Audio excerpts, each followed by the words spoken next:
Selamat datang para penonton yang budiman di kanal Kebijaksanaan Leluhur. Hari ini, kita akan menyelami 29 pelajaran sukses yang luar biasa dari negeri matahari terbit. Ketika kita berbicara tentang Jepang, pikiran kita pasti langsung tertuju pada merek-merek raksasa dunia seperti Toyota, Honda, Yamaha, Mitsubishi, Panasonic, Uniqlo, dan masih banyak lagi. Negeri matahari terbit ini berhasil memulihkan ekonominya dengan sangat cepat dan mencapai tingkat perkembangan yang membuat seluruh dunia terkagum-kagum, terutama pada periode tahun 1960-an hingga 1980-an yang dikenal sebagai era keajaiban ekonomi Jepang. Orang Jepang dikenal memiliki karakter yang mengagumkan, semangat belajar yang tinggi, ketekunan, disiplin, kejujuran, dan kesadaran komunitas yang sangat kuat. Dalam episode kali ini, kami di Kebijaksanaan Leluhur ingin membagikan kepada Anda 29 pelajaran sukses dari orang Jepang yang dirangkum dari pengalaman nyata para pengusaha terkenal dari negeri bunga sakura. Kami berharap kisah-kisah ini dapat memberikan Anda pelajaran yang sangat berharga. Pastikan Anda menonton sampai akhir karena akan ada banyak sekali inspirasi dan kejutan yang menanti. Orang Jepang dikenal memiliki karakter yang mengagumkan, semangat belajar yang tinggi, ketekunan, disiplin, kejujuran, dan kesadaran komunitas yang sangat kuat. Dalam episode kali ini, kami di Kebijaksanaan Leluhur ingin membagikan kepada Anda 29 pelajaran sukses dari orang Jepang yang dirangkum dari pengalaman nyata para pengusaha terkenal dari negeri bunga sakura. Kami berharap kisah-kisah ini dapat memberikan Anda pelajaran yang sangat berharga.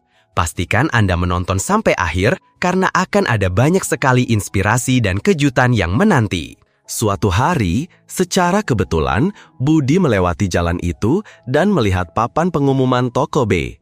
Budi langsung berpikir, "Wah, ini adalah kesempatan emas. Jika aku bisa memiliki toko B, aku akan menguasai seluruh pasar bunga di kawasan ini." Namun, masalahnya, Budi tidak tahu dari mana harus mendapatkan uang 200 juta rupiah. Ia berpikir untuk meminjam ke bank, tapi ia khawatir prosesnya akan memakan waktu lama dan kesempatan emas ini akan direbut orang lain. Uang pinjaman belum cair, tokonya sudah pasti laku terjual.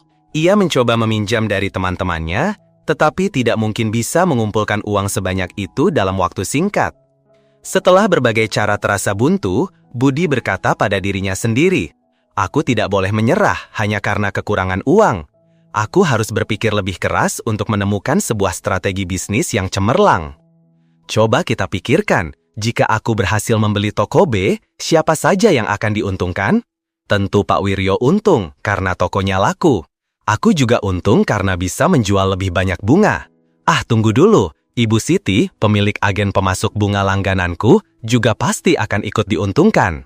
Dari sanalah, Budi mulai merancang strategi sama-sama untung, win-win, dalam 2 langkah berikut. Langkah 1, Budi mendatangi pihak pertama, yaitu Ibu Siti, sang agen pemasok bunga. Di awal tahun, Budi telah menandatangani kontrak pasokan bunga senilai 2,5 miliar rupiah untuk 1 tahun dengan Ibu Siti. Budi pun dengan percaya diri menemuinya.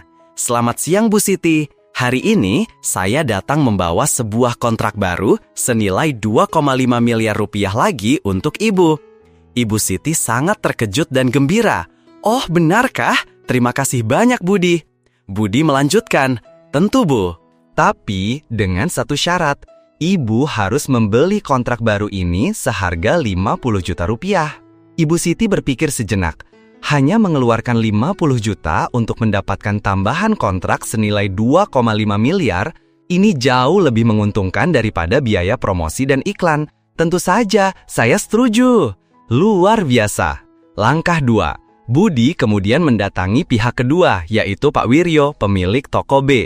Setelah mendapatkan modal 50 juta rupiah dari Ibu Siti, Budi membawa uang itu untuk bertemu Pak Wiryo. "Selamat siang Pak Wiryo, hari ini saya punya sebuah ide yang bisa membantu Bapak mendapatkan keuntungan 25% hanya dalam 1 tahun. Pak Wiryo terheran-heran. "Apa? 25% setahun? Itu kan jauh lebih tinggi dari bunga bank. Apa kamu serius?" Budi menjelaskan dengan tenang. Bapak jual toko bunga ini kepada saya seharga 200 juta rupiah. Anggap saja uang 200 juta itu Bapak pinjamkan kembali kepada saya. Setelah 1 tahun, saya akan mengembalikannya menjadi 250 juta rupiah. Dan sebagai bukti keseriusan, saya akan membayar bunganya di muka. Ini 50 juta rupiah untuk Bapak. Pak Wiryo berpikir, tawarannya sangat masuk akal. Baiklah, saya setuju. Dengan demikian, Ibu Siti memberikan Budi 50 juta rupiah untuk mendapatkan kontrak baru tanpa harus keluar biaya iklan. Budi berhasil membeli toko B tanpa perlu menyiapkan uang sepeser pun. Dan Pak Wiryo mendapatkan tambahan keuntungan 50 juta rupiah. Artinya, ketiga pihak sama-sama merasakan keuntungan. Pelajaran berharga dari kisah Budi adalah, dalam memulai sebuah bisnis, hal yang terpenting bukanlah berapa banyak uang yang kita miliki, melainkan seberapa cerdas ide dan strategi bisnis yang kita terapkan. Jadi, apa rahasia kesuksesan Budi? Ia menerima kenyataan bahwa ia tidak punya uang dan tidak menyalahkan keadaan. Ia membawa pola pikir menang bersama, win-win, dan selalu bertanya, bagaimana cara saya bisa memberikan nilai lebih bagi semua pihak yang terlibat. Wise, thoughtful, engaging, dan persuasi yang hebat. Ini membuktikan sebuah prinsip, bekerjalah dengan cerdas, bukan hanya bekerja keras. Teruslah berpikir untuk menemukan strategi yang lebih brilian daripada sekadar mengikuti jalan yang sudah ada. Pelajaran nomor 2, rahasia sukses Arigato, kisah kedai kopi ternama di Tokyo dengan kopi seharga Rp50.000. Sejak dulu, Jepang telah dikenal sebagai surga bagi barang-barang mewah berkualitas tinggi dari seluruh penjuru dunia. Pasar di sana selalu berubah setiap hari, bahkan setiap jam, sehingga selera konsumen pun ikut berubah dengan sangat cepat. Barang bagus dengan harga murah tampaknya menjadi sebuah prinsip yang tak tergoyahkan dalam dunia bisnis Jepang. Dan ini juga merupakan dambaan sebagian besar konsumen di seluruh dunia. Para pebisnis Jepang menjadikan pasar sebagai pusat segalanya. Mereka mencari berbagai cara untuk memahami lubuk hati pelanggan mereka. Dari sini, kita bisa melihat bahwa rahasia bisnis orang Jepang saling terkait erat dan saling mendukung. Mereka mengerti betul bagaimana cara menyediakan produk dengan kualitas terbaik bagi para pelanggannya. Contoh nyata bisa kita lihat pada pasar mobil dan peralatan rumah tangga Jepang. Meskipun mereka berkembang lebih lambat dibandingkan negara-negara Eropa, produk mereka memiliki kualitas yang lebih baik dengan harga yang jauh lebih murah. Bahkan terkadang, mampu mendominasi produk dari negara-negara pelopor di industri tersebut.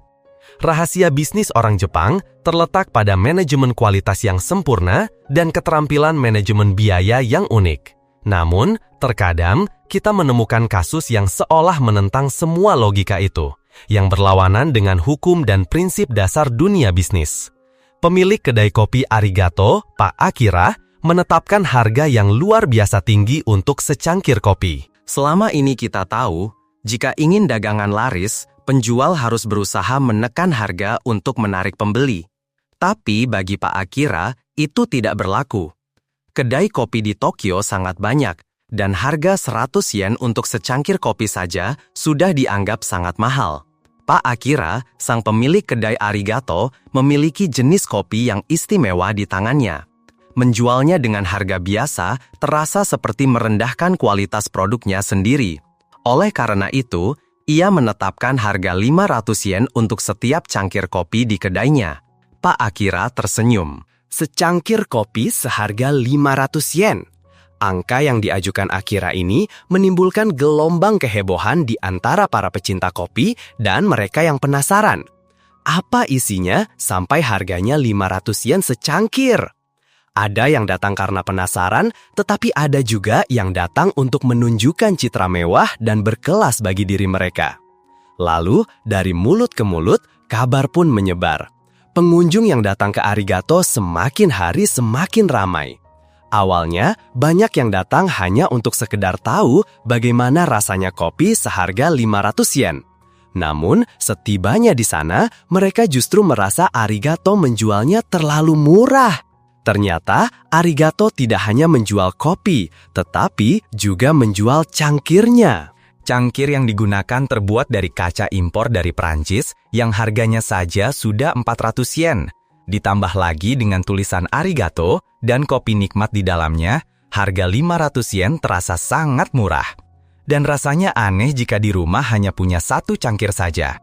Maka dari itu, setiap orang setidaknya akan kembali 6 kali ke Arigato untuk mengoleksi satu set lengkap berisi 6 cangkir dari Pak Akira. Kedai kopinya didekorasi dengan sangat megah dan mewah. Para pelayannya adalah pria dan wanita yang rupawan. Kopi diracik dengan teknik tingkat tinggi, menciptakan aroma dan rasa yang luar biasa istimewa. Dengan suasana yang mewah, layanan yang ramah, dan kopi nikmat yang disajikan oleh para pelayan menawan, harga 500 yen tentu bukanlah harga yang terlalu mahal. Arigato pun menciptakan sensasi besar dalam industri restoran dan perhotelan. Hanya dengan menetapkan harga yang selangit, Pak Akira sudah berhasil membuat seluruh kota gempar. Itulah langkah pertamanya. Tetapi setelah para pelanggan merasakan pelayanan yang begitu perhatian dan bahkan mendapat hadiah untuk dibawa pulang, semua orang merasa sangat puas. Perlahan-lahan, ini menjadi kebiasaan. Tidak ada lagi yang merasa mahal. Yang ada hanyalah rasa puas dan kekaguman pada cara Pak Akira berbisnis. Dalam sebuah wawancara, Pak Akira dengan bangga berkata, "Dengan cara ini, saya mendapatkan 3 keuntungan. Pertama, kedai saya jadi ramai. Saya bisa menjual lebih banyak kopi. Kedua, saya juga bisa menjual banyak cangkir impor dari Prancis. Dan tentu saja, dari penjualan cangkir ini, saya sudah mendapat untung yang pantas. Ketiga, di cangkir itu ada nama kedai saya. Setiap pelanggan yang membawanya pulang, artinya mereka telah menjadi iklan gratis bagi saya." Mendengarnya, kita tentu merasa takjub. Tetapi, semua orang juga harus angkat topi pada cara cerdas yang dilakukan Akira. Kedai kopi Arigato telah menjadi legenda di Tokyo dan juga menjadi salah satu tujuan kuliner dunia yang bergaya berkat strategi penjualan dengan harga selangit dari pemiliknya, Pak Akira. Dari kisah ini, kita melihat bahwa dunia bisnis penuh dengan warna. Setiap orang punya cara uniknya sendiri untuk membangun kesuksesan. Kuncinya adalah jangan pernah berhenti berkreasi, kenali diri dan kenali pasar, serta mampu menganalisis psikologi konsumen dalam situasi saat ini. Psikologi ada harga ada rupa juga merupakan faktor sensitif yang diperhitungkan oleh para pebisnis ketika mereka menetapkan harga yang tidak biasa seperti ini. Pelajaran nomor 3. Visi agung dari Presiden Yamaha, Genichi Kawakami. Sebuah produk tidak bisa disebut produk jika tidak mencapai kelas dunia. Jika Anda sudah mulai mengerjakan sesuatu, lakukanlah yang terbaik. Yamaha adalah salah satu merek Jepang yang paling terkenal di seluruh dunia. Yang berkontribusi dalam perjalanan menuju puncak kejayaan perusahaan ini adalah semangat kerja yang penuh gairah, dedikasi tanpa lelah dari seluruh karyawan, dan terutama kepemimpinan yang jenius dari Presiden Genichi Kawakami, serta kemampuannya yang luar biasa dalam menginspirasi dan menyebarkan filosofi lakukan yang terbaik kepada semua orang di sekitarnya. Kisah Genichi Kawakami, sang nahkoda yang dengan gagahnya memimpin kapal Yamaha melewati berbagai badai tantangan dengan filosofi bisnis klasiknya yang membuat seluruh dunia berdecak kagum. Pada tahun 1950, saat beliau baru saja mewarisi posisi ayahnya sebagai presiden keempat perusahaan, Genichi Kawakami menggambarkan misinya melalui sebuah kalimat yang begitu melegenda. Saya selalu memahami dengan jelas tanggung jawab saya sebagai pemimpin perusahaan. Saya harus selalu mencari, meneliti, dan menabur benih untuk proyek-proyek bisnis di masa depan, terutama ketika perusahaan telah mencapai kesuksesan dan memiliki sumber daya finansial yang cukup untuk melakukannya. Dan tanpa menunggu lama, beliau langsung mewujudkan misi itu dengan sebuah langkah berani, berekspansi dari produksi piano ke sepeda motor. Padahal, saat itu pasar dipenuhi persaingan sengit dari lebih dari 150 produsen besar dan kecil. Segera setelah keputusan berani itu diambil, beliau mencurahkan seluruh hati dan jiwanya untuk menciptakan model-model motor yang tidak hanya memenuhi kebutuhan masyarakat Jepang, tetapi juga harus berkelas dunia. Karena bagi beliau, sesuatu tidak bisa disebut produk jika tidak mencapai standar kelas dunia. Genichi dan para insinyurnya berkeliling, menimba ilmu dan pengalaman dari pasar paling maju seperti Amerika dan Eropa. Berkat usaha keras itu, produk-produk pertama Yamaha sudah memiliki desain yang modern, berstandar internasional, dan benar-benar berbeda dari model motor lain di dalam negeri. Genichi sadar, sebagai pendatang baru di dunia sepeda motor, Yamaha harus membuat produk dengan kualitas yang jauh lebih unggul dibandingkan produsen lain di Jepang. Oleh karena itu, beliau mengundang seorang profesor ahli di bidang teknik mesin yang sangat menguasai seluk-beluk mesin dua tak untuk berbagi ilmunya kepada para insinyur perusahaan. Dalam sesi pelatihan, sang profesor menegaskan, jika kalian ingin memproduksi mesin dua tak, dari awal, kalian harus siap butuh waktu 2 tahun. Mendengar itu, Genichi langsung memberi perintah kepada tim teknis untuk bekerja dengan hati-hati, yang berarti juga bekerja dengan cepat, dan beliau menambahkan sebuah pesan yang menjadi mantra, jika sudah memulai sesuatu, lakukanlah yang terbaik. Berkat kata-kata penuh semangat itu, kecepatan pembuatan motor pertama, YA1, meningkat secara drastis. Tidak ada yang menyangka, pekerjaan yang seharusnya memakan waktu 2 tahun berhasil diselesaikan oleh tim Yamaha hanya dalam waktu 2 bulan saja. Prototipe pertama YA1 akhirnya rampung pada tahun 1955. Di kemudian hari, semangat lakukan yang terbaik ini terus dibuktikan oleh Yamaha melalui penaklukan serangkaian kejuaraan balap besar dan kecil, baik di tingkat nasional maupun internasional. Yamaha berhasil meraih prestasi luar biasa yang belum pernah dicapai oleh tim balap manapun. Semua berkat tekad yang membara, kegigihan, dan ketekunan untuk menciptakan produk dan mesin terbaik. Pelajaran keempat, semangat, lakukan yang terbaik dari toko kue Usagiya. Di Ueno, Tokyo, ada sebuah toko kue sarapan bernama Usagiya. Luasnya hanya 6 meter persegi dan hanya menjual 2 jenis kue, dorayaki dan monaka. Jumlah kue yang dijual setiap hari pun terbatas, hanya 150 buah untuk setiap jenisnya, dan setiap orang hanya boleh membeli maksimal 5 buah. Meski begitu, pendapatan tahunan Usagiya mencapai angka yang fantastis, yaitu 300 juta yen. Orang-orang rela mengantri dari jam 4 atau 5 pagi hanya untuk menikmati kue kesukaan mereka. Fenomena antrean ini sudah berlangsung selama 46 tahun, namun tak seorang pun mengeluh, karena kualitas kuenya benar-benar sepadan dengan pengorbanan mereka. Dengan ruang hanya 6 meter persegi dan 2 jenis kue, Usagiya telah berhasil menciptakan mahakarya yang memikat hati masyarakat selama 65 tahun. Banyak pengusaha dari perusahaan-perusahaan ternama di Jepang, bahkan para politisi, tidak ragu untuk ikut berdiri dalam antrean panjang itu. Ibu Atsuko Uehaya, sang pemilik toko, berbagi rahasia mengapa jumlah kuenya sangat terbatas. Satu panci untuk memasak 3 kg kacang hanya bisa menghasilkan 50 kue. Jika lebih dari 3 kg, rasanya tidak akan selezat itu lagi. Memasak 3 panci butuh waktu 10,5 jam. Jadi, dalam sehari kami hanya bisa menjual 150 buah saja. Atsuko Uenoya teguh memegang prinsip ini, karena ia telah menanamkan dalam ajaran ayahnya. Perlakukan pelanggan dan produk dengan sebaik-baiknya, jangan pernah meremehkannya. Sang ayah juga selalu menuntut Atsuko Uenoya untuk membuat produk terenak. Begitulah, hari demi hari, jam demi jam, setiap individu, setiap kelompok membawa dalam hati keyakinan ini. Jika kamu sudah memulai sesuatu, lakukanlah yang terbaik. Inilah yang menjadi ciri khas bangsa Jepang dan membantu mereka meraih kesuksesan di berbagai bidang. Sungguh sebuah filosofi yang patut kita pelajari dan teladani seumur hidup. Pelajaran kelima, lahirnya merek Nissan dari sikap yang berbeda. Melakukan hal yang tidak berani dilakukan orang lain. Prinsip hidup yang dipegang teguh oleh pendiri Nissan, Yoshisuke Aikawa, lahir tahun 1880, adalah melakukan hal-hal yang tidak berani dilakukan orang lain. Pola pikirnya yang berani inilah yang kemudian menjadi nilai inti dari Nissan. Terlahir sebagai anggota keluarga yang sangat berpengaruh di dunia bisnis, Aikawa sebenarnya bisa memilih jalan karir apapun yang ia inginkan. Namun, saat menempuh pendidikan pasca sarjana, ia membuat keputusan yang mengejutkan.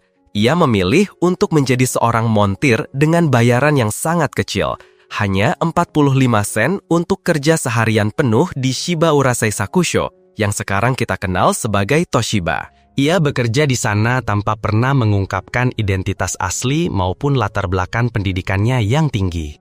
Tekadnya untuk terjun langsung ke dunia manufaktur ini lahir dari sebuah pengalaman di ambang kematian saat ia jatuh sakit parah di masa kuliah. Pengalaman itu membakar semangatnya untuk merasakan hidup yang sesungguhnya dengan bekerja keras yang pada akhirnya membawanya ke jalan manufaktur. Tak bisa dipungkiri, pemahamannya yang mendalam tentang seluk-beluk dunia produksi dari tingkat paling bawah inilah yang menjadi salah satu kunci kesuksesan besarnya di kemudian hari. Ia juga sangat dihormati karena memilih gaya hidup Spartan, yaitu sebuah gaya hidup yang penuh disiplin, sederhana, dan keras. Hal ini terlihat jelas dari foto-fotonya dan dari potongan rambut pendeknya yang ia pertahankan seumur hidup, membuatnya tampak seperti seorang samurai sejati.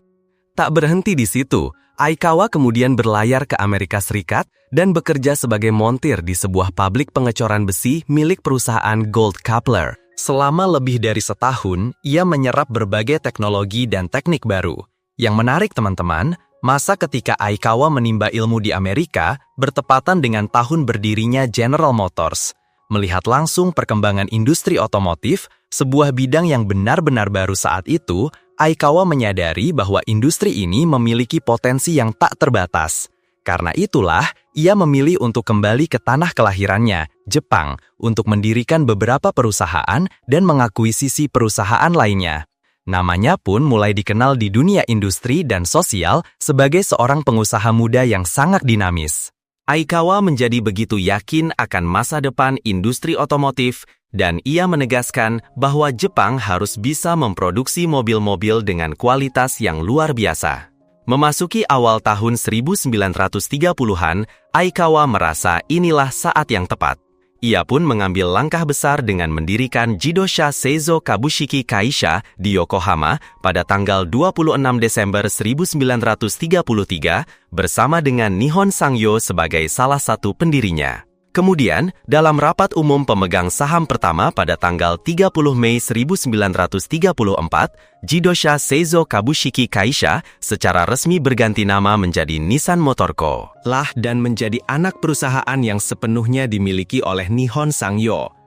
Peristiwa inilah yang menandai lahirnya raksasa otomotif Nissan Motor. Produksi tahunan yang awalnya hanya 20 unit pada tahun 1933 saat fasilitas produksi masih di Osaka, melonjak menjadi 940 unit pada tahun 1934 ketika pabrik dipindahkan ke Yokohama. Pada tahun 1935, setelah jalur konveyor sepanjang 70 meter selesai dibangun, proses produksi terintegrasi antara sasis dan bodi mobil pun dimulai. Hasilnya luar biasa, produksi tahunan mencapai 3.800 unit dan terus meningkat menjadi 6.163 unit pada tahun 1936 dan puncaknya 10.227 unit pada tahun 1937 menjadikan Nissan sebagai produsen mobil terbesar di antara negara-negara Asia pada saat itu. Di antara perusahaan-perusahaan yang didanai modal Jepang, Nissan juga mulai mengekspor mobil meskipun jumlahnya masih sedikit. Dengan pencapaian ini, mimpi ambisius Aikawa akhirnya menjadi kenyataan, dan fondasi bagi Nissan untuk melompat ke panggung dunia telah diletakkan. Meskipun terlahir di keluarga terpandang dengan jalan hidup yang seolah sudah terjamin, Yoshisuke Aikawa justru memilih jalan yang terjal, menjadi seorang montir dan bekerja keras di garis depan untuk mempelajari keahlian dan teknik.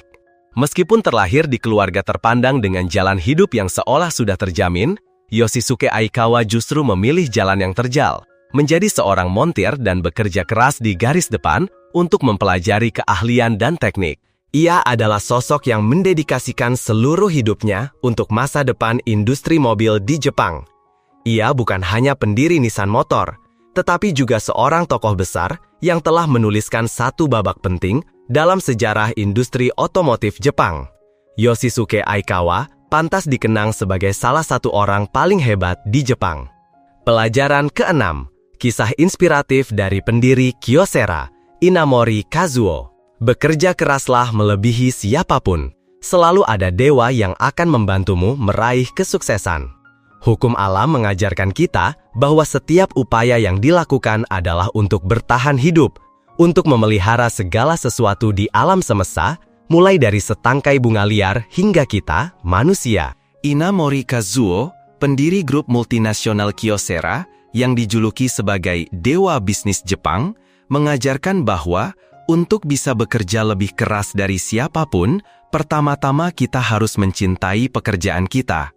Hanya dengan cara itulah kita dapat memberikan seluruh jiwa dan raga kita yang pada gilirannya akan memicu kreativitas dan mendorong kita untuk terus meningkatkan produktivitas tanpa henti. Daripada berkata, "Saya berusaha dengan cara saya sendiri," Anda harus dengan bangga menyatakan, "Saya bekerja lebih keras dari siapapun." Upaya luar biasa Anda tidak hanya akan meningkatkan keuntungan perusahaan, tetapi juga merupakan sebuah proses pengembangan diri dan penyucian jiwa. Kunci kesuksesan sesungguhnya terletak pada realitas pekerjaan itu sendiri. Ada dewa yang selalu hadir di sana. Inti dari segalanya adalah menguasai setiap detail, mengamati langsung di lapangan, dengan sabar mendengarkan bisikan dari produk, dan kesuksesan pasti akan datang. Dalam industri manufaktur, sangat penting untuk menghargai setiap proses, memeriksa produk, peralatan, bahan baku, dan perkakas dengan teliti, serta menilainya secara objektif dan jujur. Produk kami saat itu adalah sejenis keramik khusus untuk industri elektronik. Dibuat dengan memadatkan serbuk logam teroksidasi ke dalam cetakan dan membakarnya pada suhu yang sangat tinggi. Tuntutan kualitasnya sungguh luar biasa ketat. Tidak boleh ada penyimpangan ukuran sekecil apapun, tidak boleh ada cacat atau perubahan bentuk sedikit pun.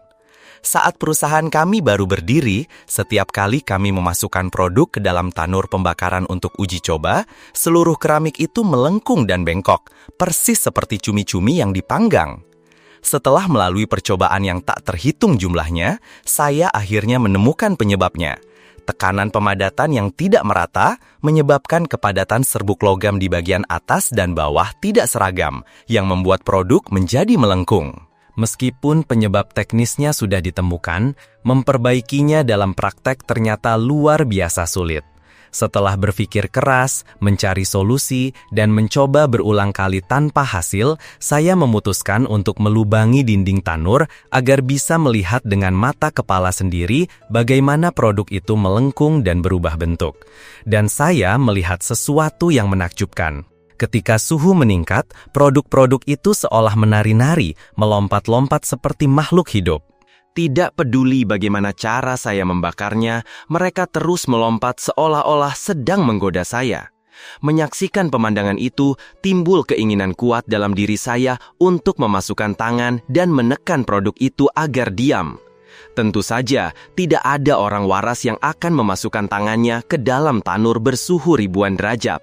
Namun, pada saat saya secara refleks hendak memasukkan tangan untuk menenangkan produk itu, sebuah ilham cemerlang muncul di benak saya.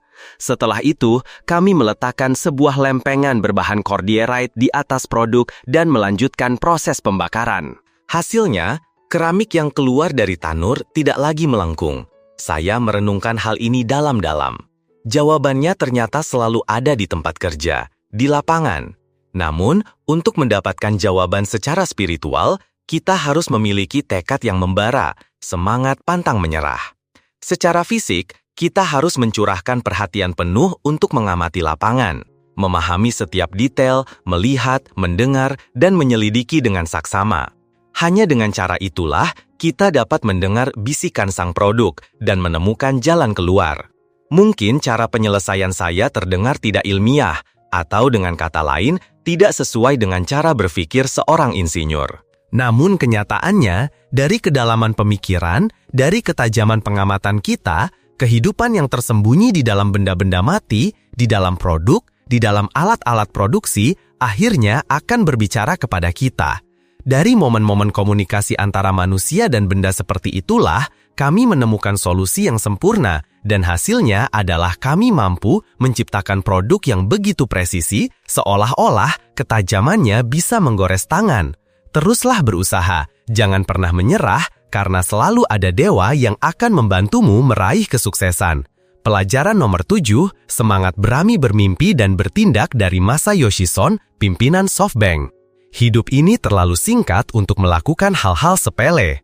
Salah satu rahasia kesuksesan pengusaha legendaris ini adalah berani berpikir besar, berani bertindak, dan sepenuh hati dalam mewujudkan setiap rencana yang telah dibuat. Bapak Masayoshi Son adalah pendiri sekaligus pemimpin dari grup telekomunikasi multinasional SoftBank. Sejak menjadi perusahaan publik pada tahun 1994, SoftBank selalu berada di jajaran teratas dunia bisnis dengan strategi-strategi ambisius, mengakuisisi banyak perusahaan di dalam dan luar negeri, dan secara bertahap menjadi salah satu korporasi terkuat di negeri matahari terbit. Di bawah kepemimpinan Masayoshi Son, SoftBank menggemparkan dunia teknologi dengan peluncuran Vision Fund, sebuah dana investasi senilai $100 miliar yang didedikasikan untuk perusahaan rintisan. SoftBank pernah menjadi pemegang saham terbesar Yahoo dan berhasil mendorong akses internet broadband di seluruh Jepang. Perusahaan ini juga memiliki tim bisbol profesional Fukuoka SoftBank Hawks. Dengan langkah-langkah strategisnya, SoftBank secara bertahap mendominasi pasar dan berjasa besar dalam membawa ponsel pintar iPhone dari Apple ke Jepang dengan harga yang terjangkau.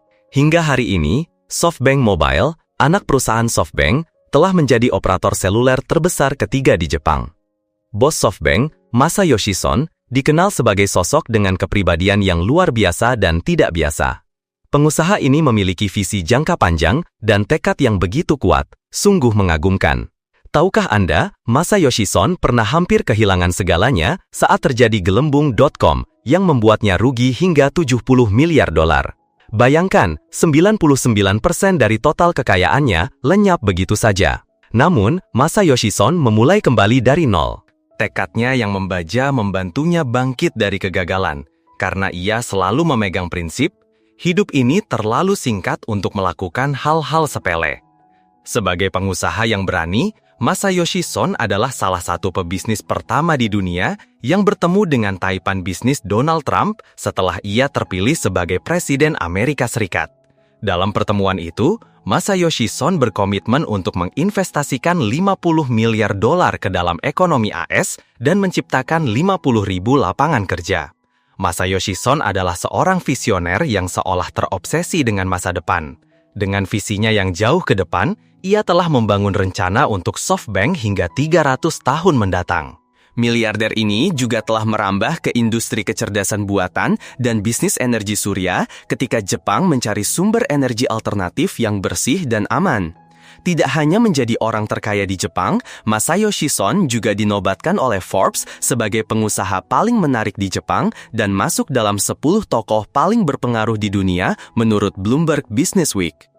Pelajaran nomor 8, Matsushita Konosuke, sang pendiri Panasonic Corporation. Selama kita berusaha sekuat tenaga setiap hari, pasti akan muncul sebuah titik balik perubahan yang tidak pernah kita duga sebelumnya. Itulah kata-kata bijak dari Matsushita Konosuke, salah satu miliarder paling terkenal di dunia, yang berkali-kali menduduki peringkat sebagai orang terkaya di Jepang. Majalah Time dari Amerika pernah berkomentar, di dunia bisnis Jepang, nama Matsushita Konosuke selalu memiliki daya pikat magis. Hal ini tentu saja berkaitan dengan kejeniusannya dalam berbisnis. Ia harus putus sekolah untuk magang di sebuah toko. Di masa mudanya, ia memulai kehidupan merantau, berjuang keras untuk menemukan jalannya sendiri. Ia tidak hanya mendirikan perusahaan legendaris Panasonic, tetapi juga menciptakan filosofi manajemen bisnis yang memiliki pengaruh sangat besar bagi perusahaan-perusahaan di Jepang.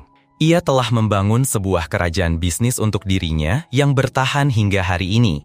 Kecerdasan bisnis dan filosofi manajemennya telah membuahkan hasil yang luar biasa di dunia usaha. Gaya dan kepribadiannya juga telah menjadi panutan bagi banyak orang di seluruh dunia untuk dipelajari. Berikut adalah pelajaran-pelajaran yang ia renungkan dari pasang surut kehidupannya. Kesulitan hidup bisa menempa seseorang, tapi juga bisa menghancurkannya. Orang-orang pemberani melihatnya sebagai sebuah ujian, selalu menjaga api semangat di dalam dada, menggertakkan gigi menahan sakit, dan meninggalkan jejak di setiap langkah yang mereka ambil. Sekalipun penuh penderitaan, mereka tetap bertahan.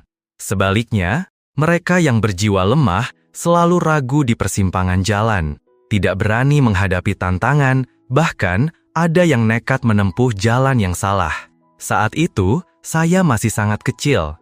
Alih-alih bermain seperti anak-anak lain, saya sudah harus bekerja keras. Setiap hari, saat memulai hari dan sebelum tidur, saya tak bisa menahan tangis.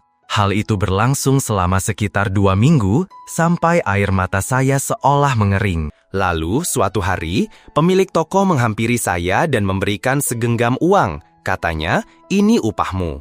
Jumlah uang itu, bagi saya saat itu adalah yang terbesar dalam hidup saya. Setiap malam sebelum tidur, saya akan mengeluarkannya untuk dihitung, lalu menyembunyikannya di bawah bantal. Seringkali saya terbangun di tengah malam hanya untuk meraba-raba di bawah bantal, memastikan uang itu masih ada, barulah saya bisa tidur nyenyak kembali. Karena saat itu saya sadar, untuk mendapatkan lebih banyak uang, saya harus membanting tulang. Mengeluh hanya akan membuang-buang waktu dan membuat semangat saya padam. Meskipun masih kecil, kesadaran itu benar-benar membentuk pertumbuhan saya di kemudian hari. Selama 6 tahun itu, saya hampir tidak punya hari libur. Di musim panas, jam 5 pagi, saya sudah harus bangun. Di musim dingin, saya hanya bisa tidur lebih lama setengah jam. Dalam setahun, saya hanya libur 2 kali. Namun, hal itu terasa normal, karena semua orang di sekitar saya juga menjalani kehidupan yang sama, jadi tidak ada yang merasa itu aneh. Saya pun menganggapnya sebagai hal yang wajar. Setiap hari, meskipun harus bangun pagi-pagi sekali, membersihkan toko, memompa air, mencuci sepeda, saya tidak merasa itu sebagai sebuah penderitaan yang berat. Mengenang masa-masa sulit itu, saya hanya bisa berkata dalam hati, kebahagiaan kami saat itu adalah karena kami masih muda dan tidak takut pada apapun. Saya selalu percaya pada satu hal, Anda tidak akan pernah mendapatkan imbalan tanpa usaha. Ini bukan tentang takdir yang tidak adil atau masyarakat yang kejam, tetapi karena usaha yang Anda berikan belum cukup untuk memenuhi harapan Anda sendiri. Karena itu, bahkan ketika berada di titik terendah sekalipun, prinsip saya tetap bertahan sampai akhir.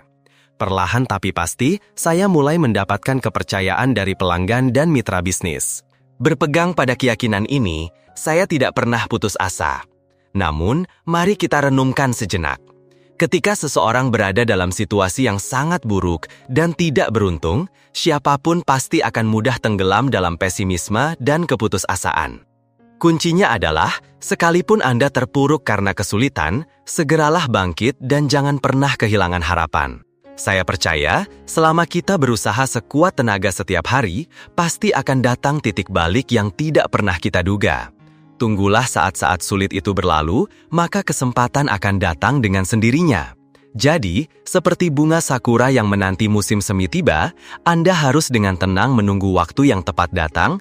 Ini sangat penting. Gunakan saat-saat sulit itu untuk berpikir, merenung, dan meneliti. Dari sanalah, sebuah rencana hebat bisa ditemukan. Ide-ide cemerlang akan muncul. Jangan khawatir membuang-buang waktu, carilah sesuatu untuk dilakukan. Jika selama ini Anda meremehkan pelatihan keterampilan atau layanan pelanggan, inilah saatnya untuk meninjau kembali sistem Anda dan memperbaikinya. Pada tahun 1962, di usianya yang ke-67, Pak Konosuke berencana untuk pensiun, mengundurkan diri sebagai Direktur Utama Panasonic dan menjabat sebagai Ketua Dewan Direksi. Namun 3 tahun kemudian, kemerosotan pasar sekali lagi memaksa pria yang telah memasuki usia senja itu untuk kembali turun gunung. Ekonomi Jepang saat itu dilanda inflasi dan kondisi pasar memburuk. Pada tahun 1964, beliau memutuskan untuk sementara mengambil posisi Direktur Departemen Bisnis Perusahaan, meski statusnya adalah Ketua Dewan Direksi. Dengan posisi ini, beliau membangkitkan kembali semangat juang masa mudanya. Setiap hari, beliau datang tepat waktu dan menangani banyak pekerjaan. Di bawah kepemimpinan dan kerja keras Konosuke, perusahaan berhasil keluar dari kesulitan dan kembali mengalami pertumbuhan yang pesat. Di masa ekonomi yang sulit itu, lebih dari 200 agen di seluruh negeri seolah mendapat suntikan semangat baru darinya dan mengungkapkan rasa terima kasih yang mendalam. Pada tahun 1973, krisis minyak dunia yang parah membuat banyak perusahaan yang bergantung pada modal asing nyaris tak berdaya. Defisit anggaran menyebar seperti wabah di kalangan dunia usaha Jepang. Panasonic sekali lagi jatuh ke dalam kesulitan. Saat itu, Konosuke dengan tenang menganalisis situasi, menyesuaikan arah dan strategi bisnis, menggali potensi perusahaan lebih dalam, dan menerapkan semangat berjuang sampai titik darah penghabisan untuk meniru produk-produk elektronik terbaik di dunia, namun membuatnya lebih tajam dan lebih baik dari yang lain. Dengan strategi meniru dan menyempurnakan ini, beliau meraih kesuksesan besar. Banyak pabrik terselamatkan dari penutupan, dan Panasonic sekali lagi berhasil melewati badai. Tak hanya itu, beliau dengan berani menembus pasar Amerika. Hingga hari ini, Panasonic dengan bangga berdiri sebagai salah satu perusahaan terkemuka di dunia. Tentu saja, ada begitu banyak kisah luar biasa tentang bangkit dari keterpurukan. Setiap kali Panasonic terjerumus ke dalam krisis, sebanyak itulah mereka menolak untuk menyerah pada takdir dan justru tumbuh semakin kuat. Seperti yang pernah dikatakan oleh Konosuke, tidak ada orang yang gagal seumur hidupnya. Tetapi satu kegagalan saja tidak cukup. Semakin berani menghadapi ratusan pukulan, semakin mudahlah jiwa kita. Konosuke juga menulis, saat memulai, saya tidak pernah berpikir akan menjadi orang kaya, memiliki perusahaan besar, atau menjadi seorang kapitalis. Saya bahkan tidak pernah berpikir untuk membebaskan para ibu rumah tangga. Dengan tubuh yang lemah dan sakit-sakitan seperti saya tidak punya ambisi setinggi itu. Saya hanya ingin semangkuk nasi yang bisa saya nikmati dengan lahap. Keinginan-keinginan kecil inilah yang menjadi pendorong saya untuk memulai bisnis. Setelah bertahun-tahun, saya menyadari bahwa bisnis yang sesungguhnya harus selalu berpegang teguh pada prinsip pelanggan adalah yang utama.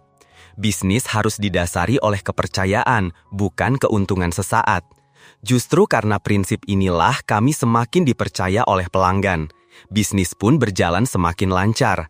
Sedikit demi sedikit keuntungan terkumpul. Perlahan-lahan saya memperluas perusahaan hingga menjadi seperti sekarang ini. Tanpa disangka, hal itu bahkan ikut berkontribusi dalam emansipasi wanita di Jepang. Ini seperti saat kita berjalan-jalan, mungkin niat awalnya hanya ingin menghirup udara segar, tetapi kita justru disuguhi pemandangan bunga yang harum, kicauan burung yang merdu, dan sinar mentari yang hangat. Hidup pun demikian, sangat sedikit orang yang bisa menentukan apa yang ingin mereka lakukan, bagaimana cara memulainya, dan sampai sejauh mana akan melangkah. Hanya dengan terus menjelajahi jalan di depan, barulah kita bisa merasakan keindahan pemandangan hidup. Tanpa pernah ia duga, Konosuke mendapatkan lebih dari yang ia bayangkan. Mengenai perjalanannya, ia melanjutkan, saya merasa perusahaan yang saya dirikan tentu saja milik saya. Ini seperti saat kita berjalan-jalan, mungkin niat awalnya hanya ingin menghirup udara segar, tetapi kita justru disuguhi pemandangan bunga yang harum, kicauan burung yang merdu, dan sinar mentari yang hangat. Hidup pun demikian, sangat sedikit orang yang bisa menentukan apa yang ingin mereka lakukan, bagaimana cara memulainya, dan sampai sejauh mana akan melangkah. Hanya dengan terus menjelajahi jalan di depan, barulah kita bisa merasakan keindahan pemandangan hidup. Tanpa pernah ia duga, Konosuke mendapatkan lebih dari yang ia bayangkan. Mengenai perjalanannya, ia melanjutkan, saya merasa perusahaan yang saya dirikan tentu saja milik saya. Dalam proses inilah, filosofi keran air pun muncul dalam benak saya. Menghasilkan uang adalah hal yang alami. Lebih tepatnya, selama kita selalu jujur dan bekerja keras dalam menjalankan tugas kita, uang akan datang dengan sendirinya.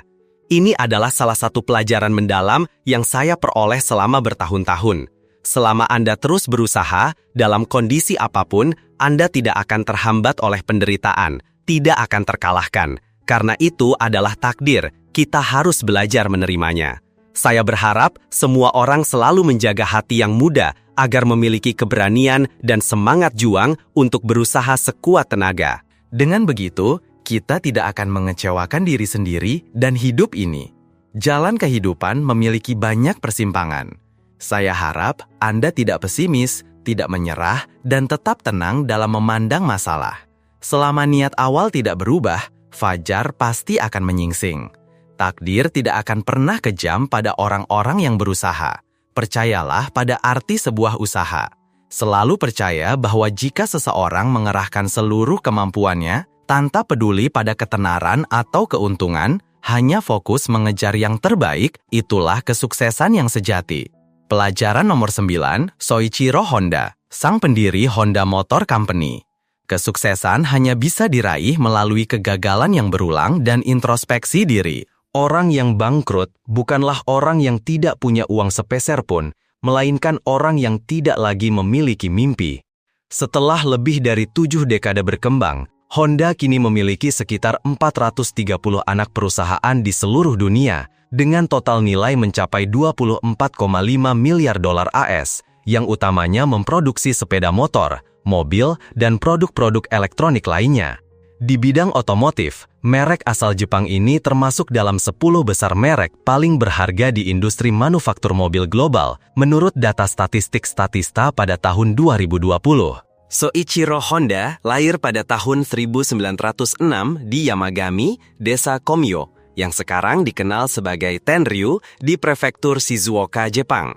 Ayahnya, Gihei, adalah seorang pandai besi. Saat masih kecil, Soichiro selalu senang melihat ayahnya bekerja, dan dari sanalah ia belajar membuat mainannya sendiri.